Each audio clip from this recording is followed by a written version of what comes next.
Thank you all for joining us this evening. And you are in Power in Knowing. And I am Zyla Gatila, president of the Chicago Women's History Center. And I am so excited that we are partnering with the League of Women Voters of Chicago, as well as the Women's Bar Association of Illinois, and of course the documentary of Shall Men Vote, as well as Discovering Catharine.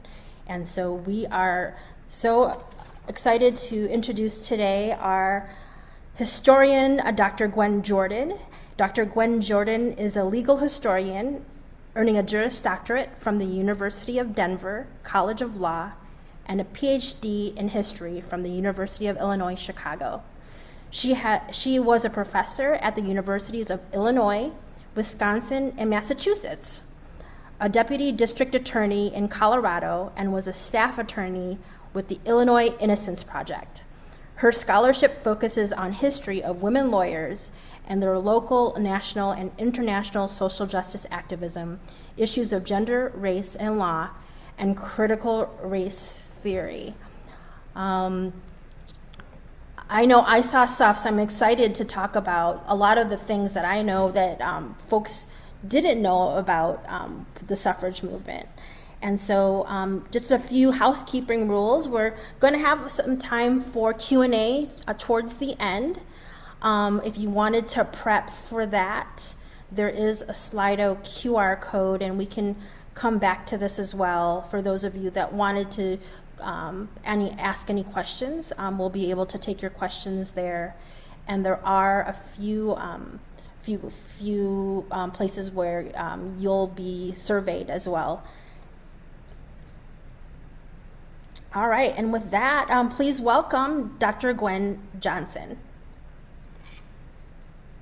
Thank you so much. I think actually we're going to have Ann McCulloch, who is the producer of the Shall Men Vote, kick us off. So Zyla, the next slide, I'm not going to go through this because Gwen is going to talk about it. I'm the great-granddaughter. This was my father's grandmother. I grew up in Evanston. I knew there was a McCulloch Park, but I did not know about my great-grandmother until I was 40. And I hired a college grad to go interview all the living relatives. She went online and she connected me to Gwen Jordan.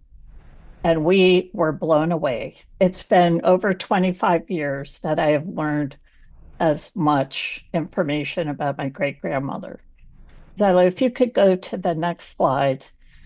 Some people who are joining this call saw our first documentary. It was a 55-minute short called Discovering Catharine, because for all of us, this has been a discovery. No one has heard of Catharine Waugh McCulloch unless you're a historian. We are revising and expanding the documentary. So coming soon, like first quarter 2027, our new film, Shall Men Vote, it's coming out. It'll be a 90-minute film, and we're targeting streaming markets. If you have any connections, please let me know. We're also developing a virtual museum that is a public history museum with expanded interviews. Gwen gave us a 6-hour interview. We cannot put that into the 90 minutes, but the interview will be on the website, and we're developing educational materials. If you're an educator or you know a leadership group, a young lawyers group, something like that, ping me, because we want to craft our content to be suitable so we can expand her legacy. So with that, I turn it over to Gwen, who has changed my life. And thank you very much. And thank you to our 3 organizations who are partnering with us. Well, thank you very much. So I appreciate all of you participating tonight. Such a pleasure to be with you. And I wanted to start first and ask if there are any other besides and great-granddaughters of suffragists in the audience? And if so, on that QR code, you can go ahead and share, if you're willing, what it means to you to know that they were there. Now, I'm sure some of you have seen Suffs and many others may have not yet, but it's great. The musical is amazing. It's such a clever and impactful way to share a significant and instructive story about women's agency and women's power, especially in this time when those stories are being silenced. But there's so much more to the story to tell, and that's why we're here tonight. Just really quickly on how I came to this project and why I think it should matter to you. I started my career as a lawyer way back in the 1980s, and I was stunned at the amount of sex discrimination that still existed. And that was back then. So I decided to study it. I found Catharine in my PhD research very early on. I wrote my dissertation about Black and white women, activist women lawyers in Illinois, and I've been researching and writing about them ever since. So when Anne McCulloch reached out to me wanting to know more about her great-grandmother, I was both stunned and excited. I was shocked that she didn't know more about her own ancestor, especially because Catharine, Waugh McCulloch, was such an important national and international leader, and it had made so many advances, critical advances, for the rights of women. But I was thrilled because it gave me an opportunity to bring her story to a new generation of women in a time when knowing our history is so crucial. So let me start by stating the obvious. History is currently under attack. On the 4th of July this year, the 250th anniversary of the Declaration of Independence, the White House issued a 162-page report condemning the Smithsonian's National Museum of American History for, quote, denigrating the American story.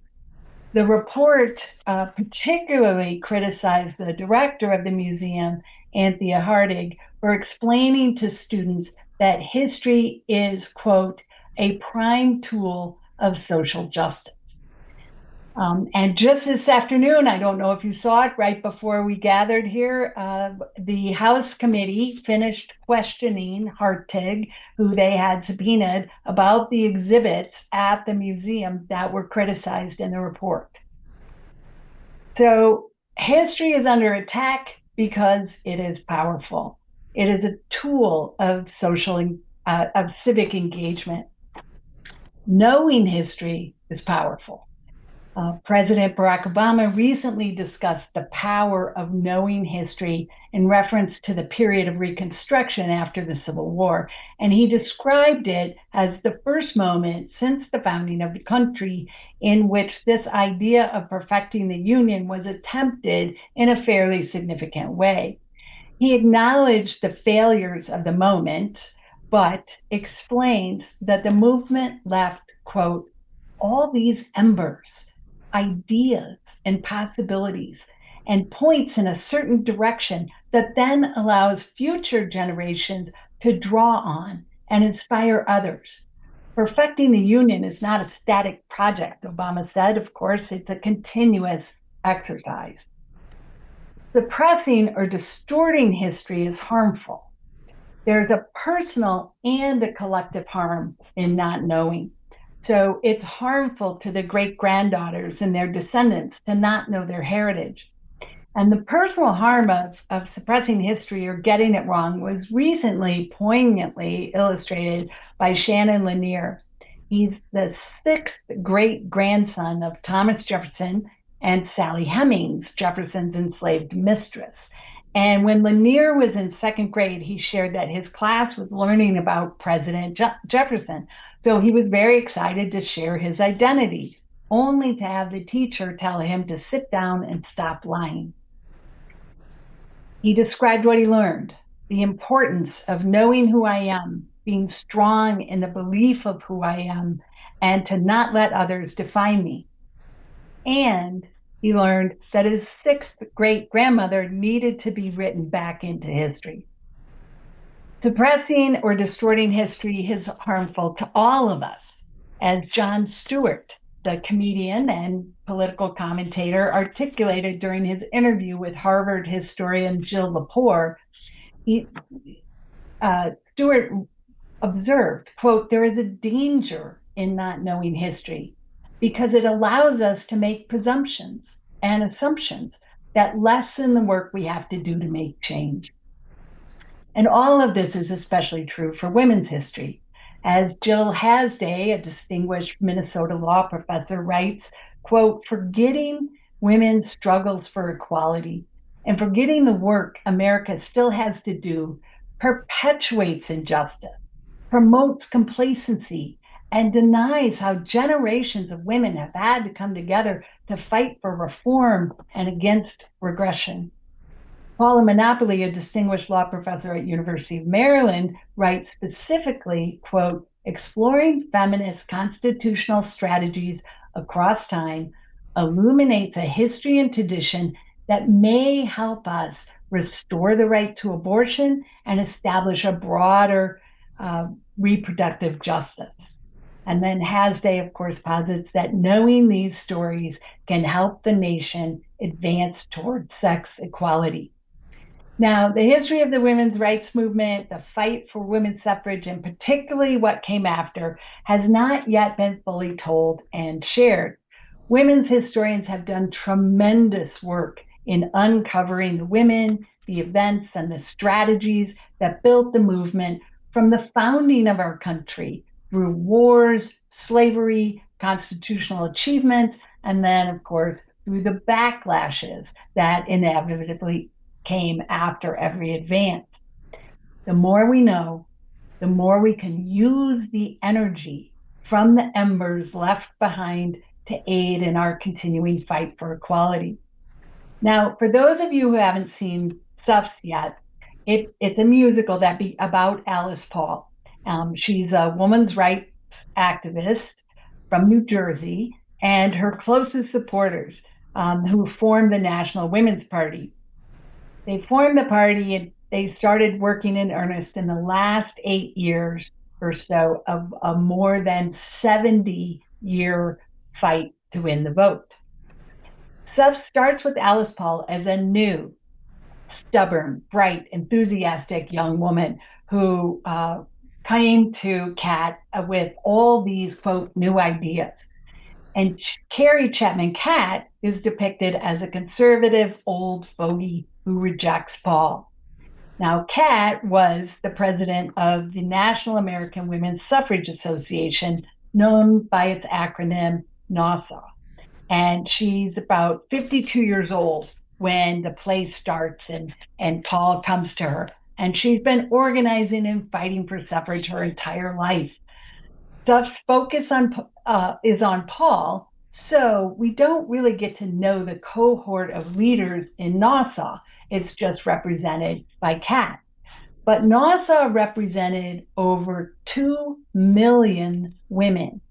And Catherine Waugh McCulloch, the protagonist of Shall Men Vote, is one of Cat's closest colleagues.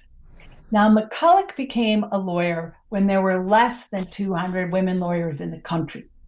She graduated from what is now Northwestern School of Law in 1886. She lived in Evanston, Illinois, and she worked in Chicago. She was born during the Civil War, raised by staunchly abolitionist parents who also supported women's rights. She believed that the key to women's emancipation was the law. It was through legal advances, and she wanted to use women's votes to change the laws. Her story, McCulloch, highlights the incredible activism that was happening in this growing, exciting, powerful city that was located in the center of the country, far from New York and Washington, D.C. Chicago was a place where so many of the advances in the movement were forged.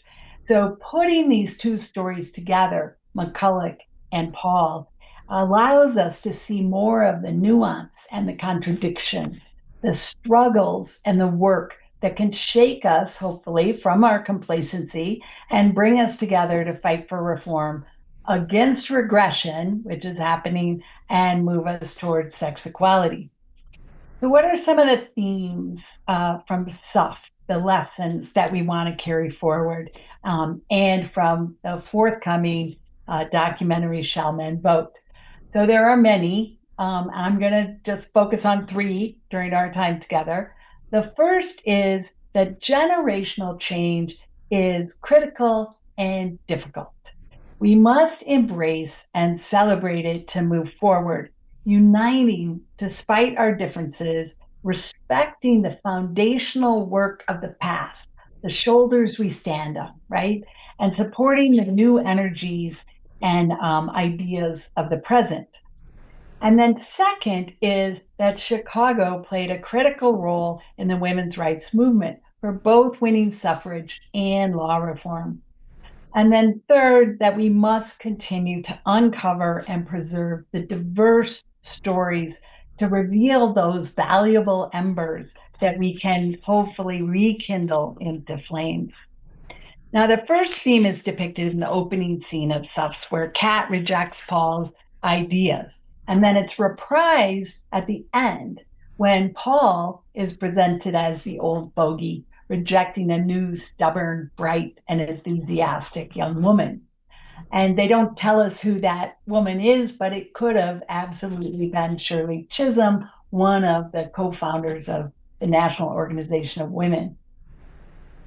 The generational theme presents two important lessons I would submit to those of us in the fight today. First, we need to try not to diminish the work and agitation that may have fallen short, but led us to this moment. That history, that work built the foundation and made incremental changes that were necessary to create this pathway. The women who did this work were just as bright and energetic and diverse as the current generation.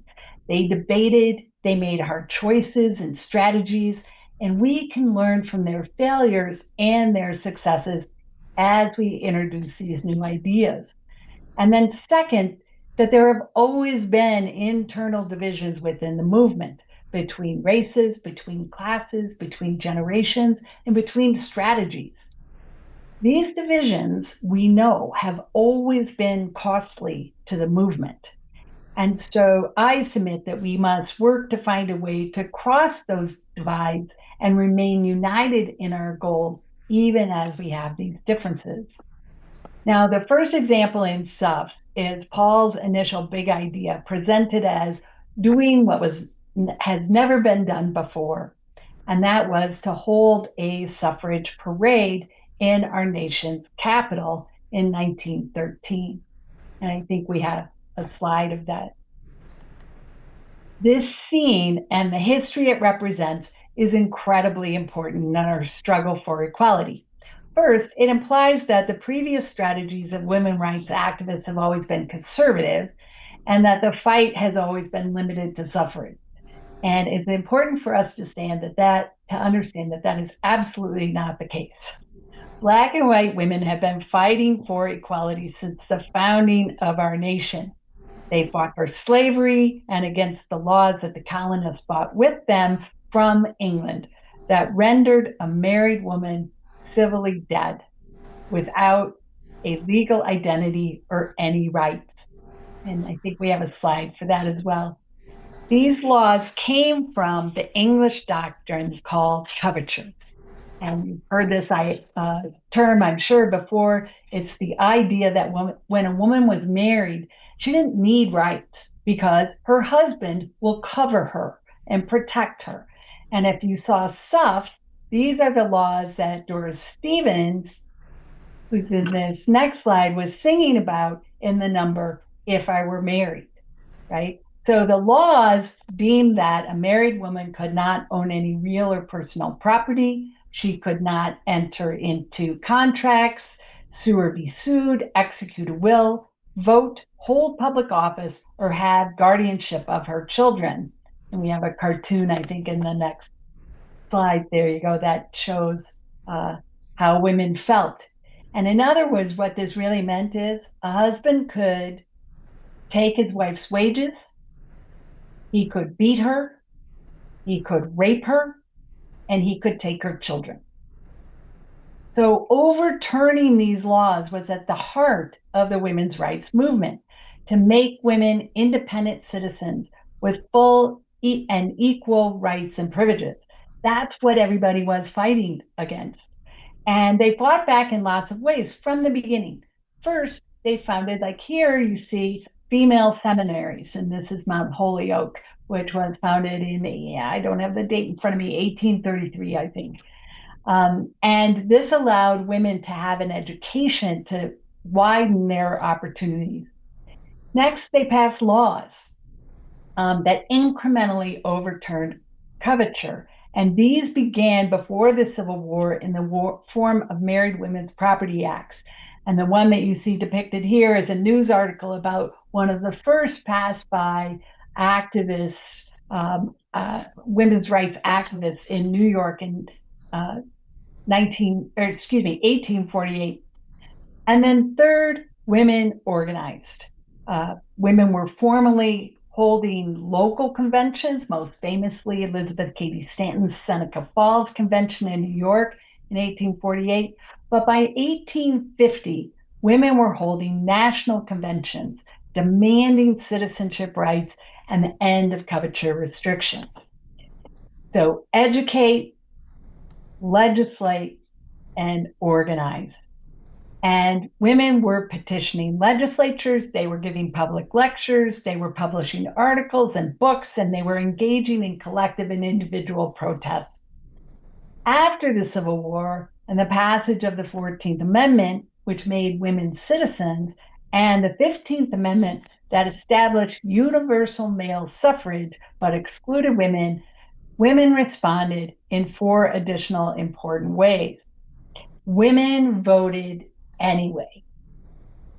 Some of them were arrested, including Susan B. Anthony, but of course she wasn't the only one. Second, a small cohort of women decided to become lawyers. They thought that being insiders in the system that oppressed them would help them to overturn the laws. So in 1869, 2 women, both white, you see here, applied for their law licenses, and 5 women, 4 white and 1 black, enrolled in law schools that would accept them. Now, the schools and the male lawyers in the East soundly rejected all these women, but the Midwest offered some opportunities. Myra Bradwell in Illinois, who took her case all the way to the U.S. Supreme Court, was the only one who was rejected out of these 7 women. But Bradwell had the last word. She led a coalition of activists to get the Illinois law changed. And in 1872, Illinois passed the first anti-sex discrimination law in the country. In addition to this, in 1878, they proposed a constitutional amendment for women's suffrage. And you see it here, it's called the 16th Amendment because that's what it would have been at the time had it passed. It ultimately became the 19th Amendment. And they continued to fight at the state level as well. And then the fourth way they responded was to develop a radical new strategy of building an international coalition to advance the cause. In 1882, Anthony and Stanton traveled to England and to France, and they met with women reformers in the hope of establishing an international suffrage association. It took 6 years, but by 1888, after developing these relationships and sharing ideas, they hosted the first International Council of Women meeting in Washington, D.C., the U.S. Capitol. Now, at 25 years old and a lawyer for less than 2 years, Catharine Waugh traveled from Rockford, Illinois, to the Capitol for this meeting. Catharine had graduated from Rockford College, where she was a classmate with and became close friends with Jane Addams. Addams, of course, founded Hull House, a social settlement in Chicago in 1889, and she and McCulloch collaborated throughout the rest of their lives. Catharine and her husband Frank, also a lawyer, moved to Chicago in 1890, a city that was becoming an important center for women's rights and Black civil rights activism. And Catharine quickly became a leader in both movements for race equality and women's rights.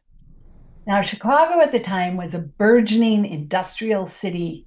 It had vast wealth disparities, a fast growing population, rising from 300,000 in 1870 to 1.7 million in 1900. A portion of the new residents were Black Americans who had migrated to, many of whom, not all, had migrated to Chicago from the South, causing the Black population to rise from around 6,500 in 1880 to over 14,000 in 1890.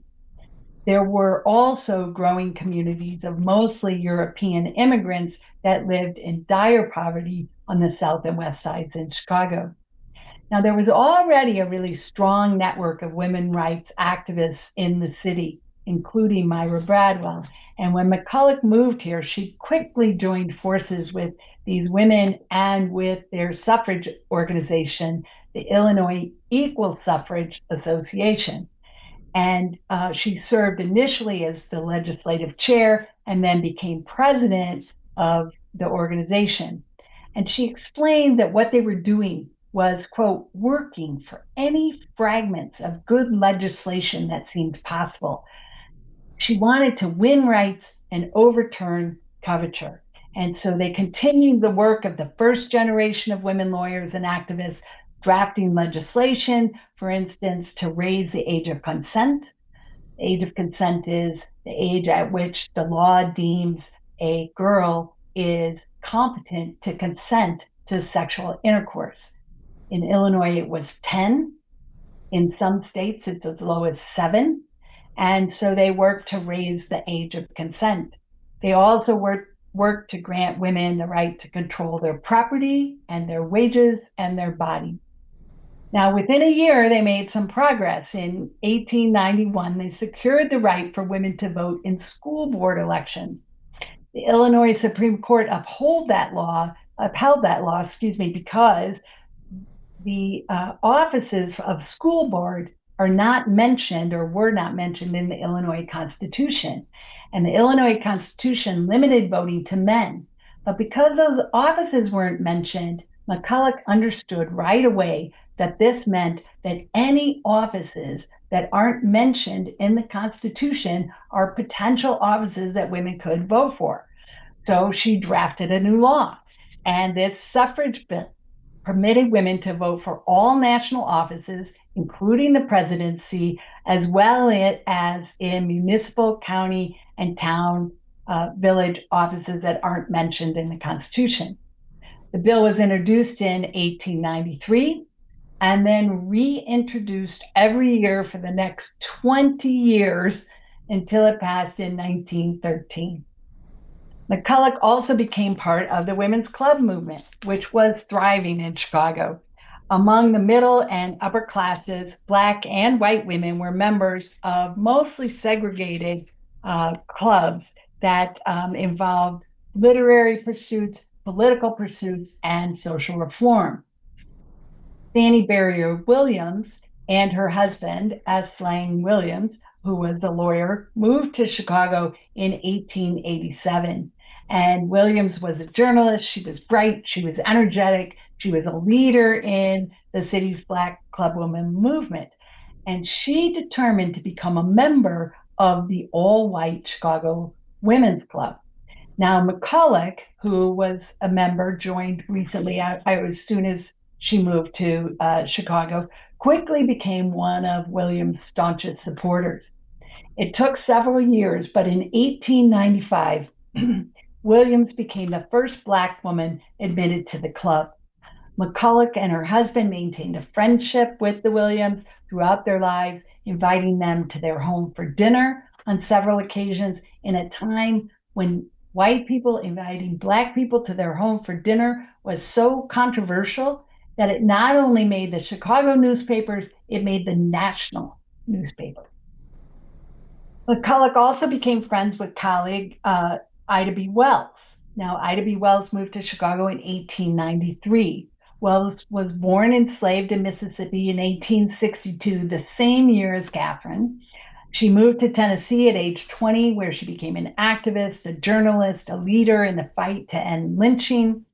And when she moved to Chicago about a decade later, she became a leader immediately in the Black women's suffrage movement. She also became friends with Catherine Waugh McCulloch. Wells was one of the most prominent Black activists in the country until her death in 1931. Chicago was also the site of the 1893 Columbian Exposition. Now, this was a huge and important World's Fair. The theme of the exposition was commemorating the 400th anniversary of Columbus's arrival in the Americas. And the official fair committees, when the activist women lawyers came, and not just lawyers, the activist women came to them and asked them if they could present at the fairgrounds, the officials said no, they could not. So these women, of course, established their own organization. They called it the Queen Isabella Association. And this was in honor of the woman who made Columbus's voyage possible. They established a separate venue on Van Buren Street in downtown Chicago, and they held meetings for professional women and rights activists. Now, African Americans were also excluded from the fair. Ida B. Wells published a pamphlet highlighting the contributions of Black Americans, and together with Frederick Douglass, they distributed it outside the gates of the fair. Catherine Waugh McCulloch additionally decided to infiltrate the fair, and she joined with Myra Bradwell and her daughter Bessie Bradwell Helmer, who was also a lawyer, to infiltrate the all-male Congress of Law and Jurisprudence, which was officially held on the fairgrounds. Now, this was a Congress of leading lawyers and judges from around the world, all men. These women said, we're going to participate, and they were able ultimately to get 4 women to be allowed to speak. 2 were from the US, 1 from England, and 1 from India. McCulloch was also a leader in the movement of women running for office. Most of the women who had been elected to office at this point had been elected in the Western states where some women had gained suffrage rights. Catherine was the first to run and win in a state where women had not yet won the right to vote. So she ran for Justice of the Peace in Evanston, Illinois in 1907, and she won the vote on only male votes. By 1910, Illinois women, including luminaries like McCulloch's good friend Jane Addams, were holding automobile tours and train tours and speaking at state fairs and lobbying legislatures, all while also asking for a national suffrage amendment. When Alice Paul held her suffrage parade in Washington, D.C., it was, as she claimed, the first suffrage parade in the nation's capital, and it was an incredibly important event. But as you know, it was not the first suffrage parade, it was not the first national suffrage event, nor was it the first event for women's rights held in D.C. And the protests that they talk about in Suffs that Alice Paul and her cohorts launched in front of the White House were also not the first radical actions by suffragists, nor were they the first time that suffragists were arrested. But they were important, right? We need to know this broader story, not just that at the point that Suffs begins, the proposed constitutional amendment had failed for 40 years. We need to know why. What were the strategies that had been employed? Which ones failed and which ones paved the road for the coming victory? It's important to know that all the work that they had been doing in Illinois came to fruition 3 months after that suffrage parade. Illinois became the first state east of the Mississippi to grant women presidential suffrage. They passed the bill that McCulloch had written 20 years earlier. And states in the East then used the Illinois campaign as a model in their fights. It's also important to know what happened to Ida B. Wells at Paul's National Parade. Though Self depicts this event, at the parade, Wells is singled out as a Black woman and told that she cannot march with the Illinois delegation. She has to either not participate or march in the back with the other Black women. Paul is depicted as not necessarily agreeing with this edict, but she does go along with it in order to advance her agenda. Catharine Waugh McCulloch and several other Illinois women disagreed with this discrimination and stood by Wells. Now, McCulloch was in Chicago. She wasn't at the parade, but there were other women, particularly women lawyers, that were at the event. And they vowed to stand with Wells in the Illinois delegation if she chose to march with them, or they would go to the back of the parade with the other Black women and march with her there. Now, Wells gets all the credit. She courageously refused to go to the back. She stood in the crowd, and when the Illinois delegation passed in front of her, she stepped in and joined their ranks. Lawyers Virginia Brooks and Belle Squire immediately came and walked beside her. After the parade, Catharine Waugh McCulloch wrote to Wells, her good friend and colleague of many years, offered her support, her sympathy, and an invitation to speak at the Current Events Club meeting in Evanston 2 weeks later. And this was not the first time that McCulloch had invited Wells to speak at one of her events. And Wells had also reciprocated. McCulloch spoke at many of the events that she had put together. In addition to that, after this speech, 2 weeks after the parade, Wells and her husband joined Catharine Waugh McCulloch and her husband for dinner at the McCulloch home, as they had done before. Okay, so in addition to illustrating the importance of Chicago and Illinois in the movement, this incident highlights another issue raised in SUFS that we really need to grapple with today. What values are we willing to compromise in our quest for our goal? Alice Paul was raised a Quaker, a religion that teaches that all people are inherently equal and actively advocated for race equality. And Paul held those values. And yet, she was willing to discriminate against Black women suffragists for her goal in this parade. Carrie Chapman Catt, in SUFS, it shows that she aligned herself with the U.S. war effort in World War I to try to win President Wilson's favor. Carrie Chapman Catt, her entire life, was an avowed pacifist, and yet she aligned with the war effort. So we have to ask ourselves, how can we use this knowledge going forward, and what are we willing to sacrifice or to not sacrifice? Also, what can we learn from the antagonism between Paul and Catt, who openly ask each other throughout the musical, "Why are you fighting me? I am not the enemy."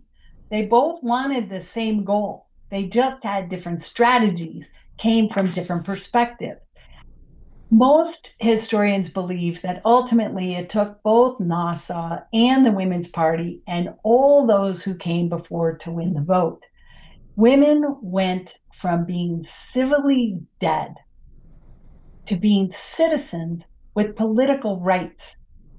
That's a long, hard-fought journey. It's not due to one person or another person or one organization or another. It's the synergism of efforts that got us through that journey. But we can't stop there, right? What happened after the 19th Amendment? Now, in SUFS, they concentrate on Alice Paul's efforts to secure the ERA, the Equal Rights Amendment. But there were a number of women activists, including McCulloch, who were skeptical that the ERA, what they described as a blanket amendment, would truly secure women's equality. They noted that Black men in 1920 did not have anything close to equal rights, despite the 14th and 15th Amendments. So, in an alternative approach, Nassau transformed itself into the League of Women Voters. Carrie Chapman Catt proposed the League as a means to, quote, finish the fight. Now, just as an aside, this phrase is misattributed in the musical to Alice Paul. They have her singing about passing the 19th Amendment to finish the fight. But it was Catt who uttered the phrase at the Nassau Convention in St. Louis in 1919 when she proposed the League of Women Voters, because to these women, the amendment wasn't the end. I'll also note that the actual transition, the last meeting of Nassau and the first meeting of the National League of Women Voters happened fittingly in Chicago. Now, the question was what to do after the 19th Amendment to secure women's equality. And this is what's highlighted in Shall Men Vote. It explores the activities that created the embers, the ideas, the possibilities that future generations can draw on. McCulloch, ever the lawyer, then created and chaired the League's Uniform Law Committee. And her aim was to remove all legal discriminations against women. McCulloch understood from the beginning that the vote was a tool, a means to securing women's equality, not an end in and of itself. So she set the legislative agenda for all the different states to pass laws that they hadn't achieved yet: equal guardianship of children, raising the age of consent, a wife's ability to control her property, her wages, and her bodies, and the right to serve on juries. Now, in the League's first 4 years, Catharine McCulloch oversaw the campaigns of 480 bills from various state leagues, and they secured 420 of them. Also, it's important to note that she did all this while she was married and raising 4 children, like her friend Ida B. Wells, who was married and raising 4 children. Now, this is another theme that women have always had to grapple with, and it's presented in SUFs. How do you be an activist, work outside the home, and raise children? Paul chose to stay single and not have children, but there were many others who made different choices. And we're still grappling with this today. How do we accept women for their choices? How do we make it easier for women to work and raise children? Now, Catharine McCulloch did it throughout her life with tremendous support of her husband, who was phenomenal. But we don't all have supportive, phenomenal husbands. So we have to figure this out. One more story to highlight about Catharine was one of her most important campaigns personally, and it was to win women's jury service in Illinois. Now, Catharine had argued that the 1913 suffrage law that she drafted and was passed included jury service, but the Illinois Supreme Court said no. So the Women's Bar Association of Illinois, which she helped to found in 1914, proposed a women's jury service bill. It failed the legislature. In 1929, the legislature, persuaded by these women, amended the existing current jury law to include women. But the Illinois Supreme Court said, no, you can't do it like that. So in 1933, the Women's Bar Association drafted yet another bill. And after numerous rallies in Chicago and throughout the state, this one they held, I love it, they had cowbells and they're standing down on the loop in Chicago asking people to vote for women on juries. And they finally got the law passed. It became effective July 1st, 1939. The Women's Bar Association celebrated it and argued that it was the end of the last remaining legal prohibitions of coverture. The Shall Men Vote documentary also includes Catharine's incredible work for pacifism, world peace, race equality, international cooperation, and rights and protections for working men and women. And when you get to see the documentary, you'll note and McCulloch gets more radical as she ages.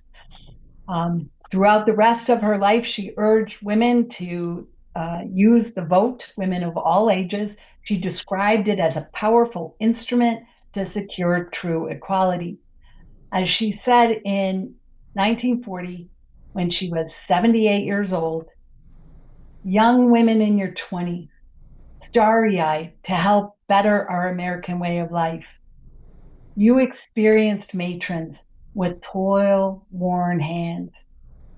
You women of 70 with weary hands. Each of you has a modern weapon. What is in thy hand? Each of you has a ballot. Use it.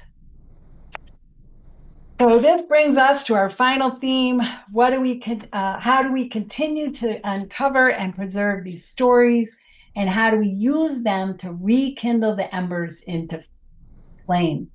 And I'll turn to the finale of Suffs to talk about this. Like Catharine, they recognize that the generational divisions and continuity continue, and that the path is twisted and risky and slow. But as the song instructs, you must keep marching, because your ancestors are all the proof that you need to know that progress is possible, but not guaranteed. It continues, remember every mother you came from. She learned as much from our successes as our mistakes. Don't forget you're merely one of many others on the journey every generation makes. We did not end in justice, and neither will you. But still, we made strides, so we know you can too. Make peace with our incomplete power and use it for good cause. There's so much to do. Let history sound the alarm of how the future demands that we fight for it now. It will only be ours if we keep marching on. So this is why we think Suffs and Shall Men Vote are so important. History matters now more than ever. There is still so much more to the story to tell and so much more to do. So I would love to hear your thoughts, comments, and questions